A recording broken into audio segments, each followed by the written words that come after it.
You can do what you're doing because you're not there. You're harassed. Your business is harassed. Your family is harassed. Everything around you is harassed. If I tell people what I'm going through, or members of my family is going through, the only thing you can say, Peter, stop this. Because that's what it is. Because it's a state capture. The winner takes everything and makes sure that you don't move. I have friends today who will not take my call, who don't want to come to their house, who will be doing occasion and call you and say, Peter, I'm doing this, but I don't want you to come. You know why? And I can tell you, it's so painful. Happens virtually every day. People say to you, I'm doing this. Today is my birthday. My wife is inviting people privately, but I don't want you to come. And people who might send just birthday greeting, they won't reply me. They will somebody's other phone and call me and say, we saw your this, but we can't reply because if we reply you, these people will know because they're taping everything about you. That's not a normal life. And these are people who are supposed to stay and say no. I've been at the airport, at the gathering, I want to greet somebody, will not greet me.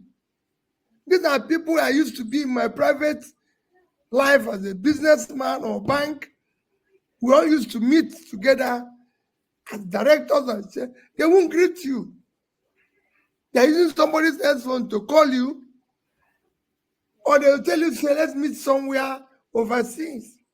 That's not a normal life. So to go through this is painful enough. This interview I'm doing, like every other interview, your call, your question, that you're there talking.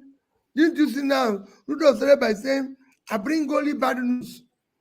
Tell me which news that I've brought that is not there before. No, Governor, it's not Rudolph that said it, it's your critics. That's what they're saying.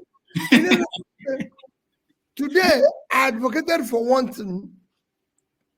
When I was speaking to students, I said, we need to dismantle, change the presidential system we operate in.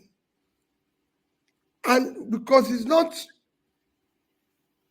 appropriate for us, we need a mix of presidential and parliamentary democracy. So we can have the president, the governor, an elected person who will be answerable to the people. So when we have the presidential questions time, like we have prime minister presidential questions time, say in France or in UK, the president or the governor is the one answering. Today, if you elect me president, I will recruit 1,000 special assistants. If Rudolph says anything, or you, Alaba, said anything, I will unleash them. They will be calling you all sorts of names, calling your wife, calling your children.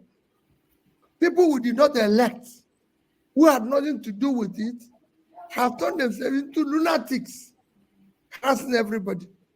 But if we had a presidential question time, and also to enable us to pass vote of no confidence or confidence when the person is doing well or not doing well. We can't just elect somebody and say he has to wait till after 4 or 5 years to go. No.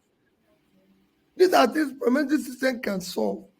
So I'm an advocate. You said, which philosophy do I believe in?